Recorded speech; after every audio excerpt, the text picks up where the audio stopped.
The ascension of James VI of Scotland to the English throne in 1603 marked a significant turning point in British history.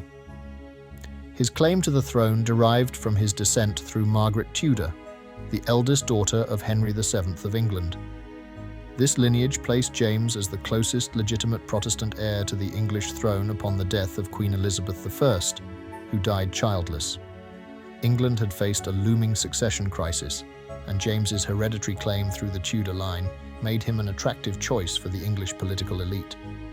His Protestant faith further aligned him with the religious establishment of England at the time, allowing his succession to be viewed as both legally sound and politically advantageous.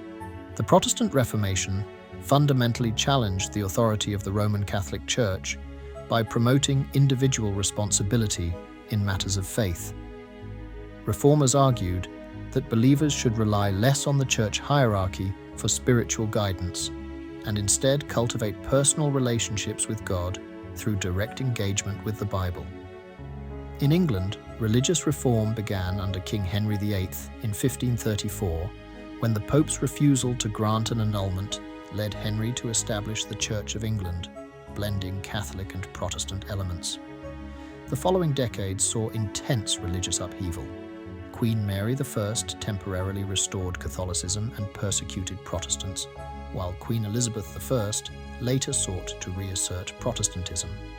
However, many English citizens viewed her reforms as incomplete, giving rise to groups labelled Puritans, divided into separatists who broke from the church entirely, and non-separatists who aimed to purify it from within. Separatists initially attempted to establish new religious communities in the Netherlands, but economic struggles and cultural assimilation prompted many to return to England. In 1620, they embarked on the Mayflower to create a new settlement near Plymouth, Massachusetts, becoming known as the Pilgrims. A decade later, non-separatist Puritans migrated to New England and founded the Massachusetts Bay Colony, envisioning a reformed religious community. Both groups shared dissatisfaction with the Church of England and sought the freedom to practice their faith according to their beliefs.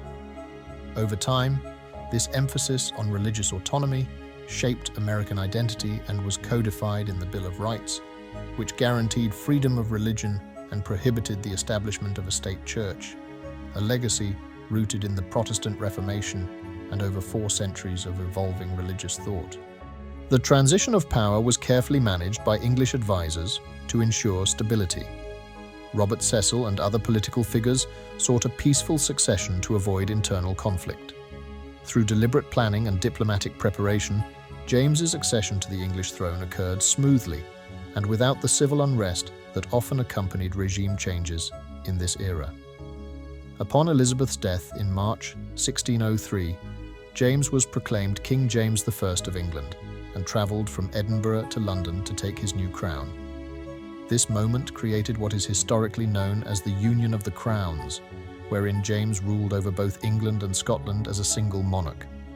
However, it is important to note that the two nations remained legally and politically separate entities, each maintaining their own parliaments and legal systems.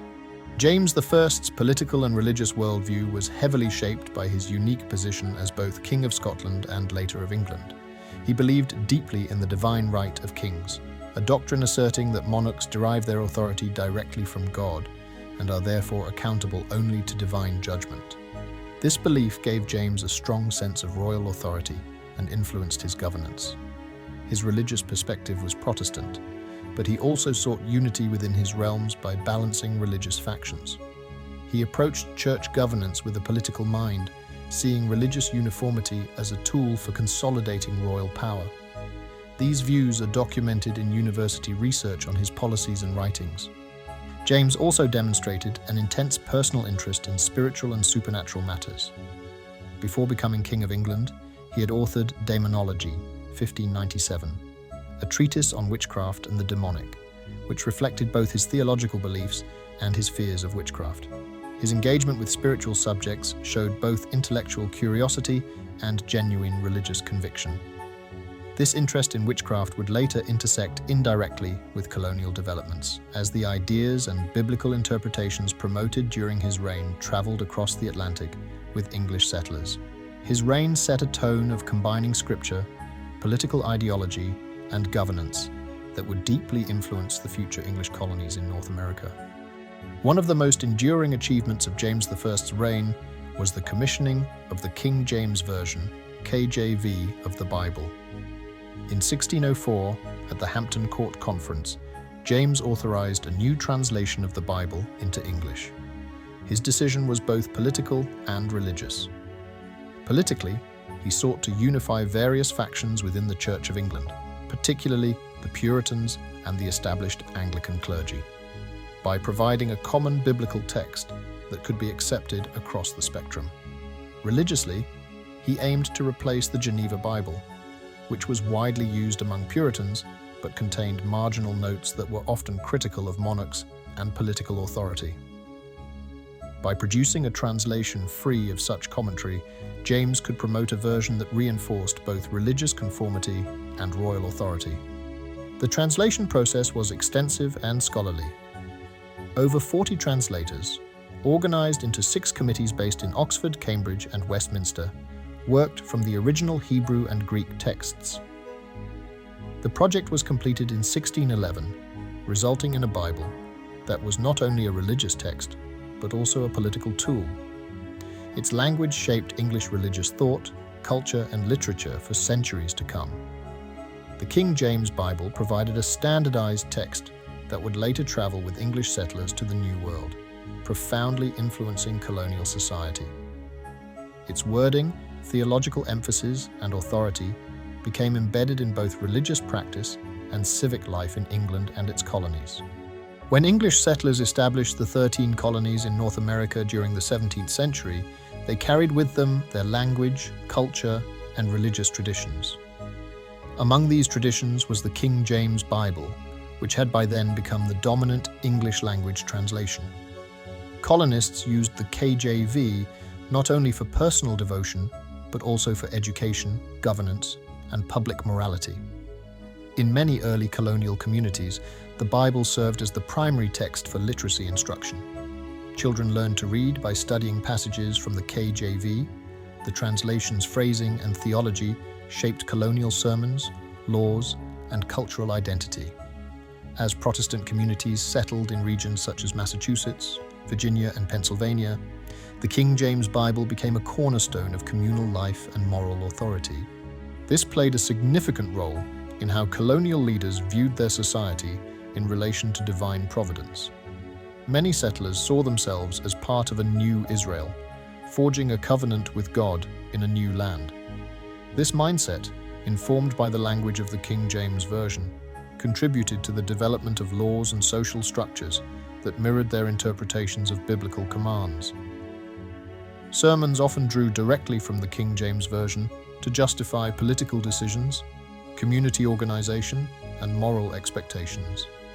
The language of the King James Bible was woven into the fabric of early American colonial identity, laying a foundation for how later events, such as the Salem witch trials, would be understood through a biblical lens. By the late 17th century, the Salem witch trials of 1692 revealed how deeply the King James Bible had permeated the legal and religious frameworks of the American colonies. The Puritan settlers of Massachusetts Bay Colony were profoundly shaped by their biblical worldview. They read and interpreted the King James Bible as the ultimate legal and moral authority. In the KJV, passages such as Exodus 22:18, "Thou shalt not suffer a witch to live," were taken literally, forming part of the theological justification for identifying and prosecuting alleged witches. These biblical directives were not abstract for Puritan communities. They were treated as binding legal and spiritual obligations. Women were disproportionately accused during the trials, reflecting both theological interpretations and social dynamics. According to Puritan readings of the Bible, women were often seen as morally weaker or more susceptible to the devil's influence. This interpretation aligned with both scriptural passages and cultural prejudices of the time. Many of the accused women were those who existed at the margins of society: widows, the poor, women who challenged social norms, or those without powerful male protectors. The King James Version provided the scriptural backbone for understanding witchcraft as a real and punishable threat. This biblical worldview, transplanted from England to the colonies, was a critical factor in the trial's intensity and legal reasoning. The history of the King James Bible is intertwined with political power, religious transformation, and colonial expansion. James I's ascension to the English throne in 1603 united the crowns of Scotland and England, allowing him to wield political and religious influence on an unprecedented scale.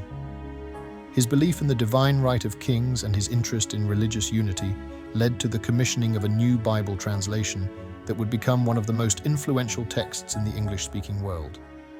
Through careful work and political strategy, the King James Bible became both a religious guide and a cultural anchor.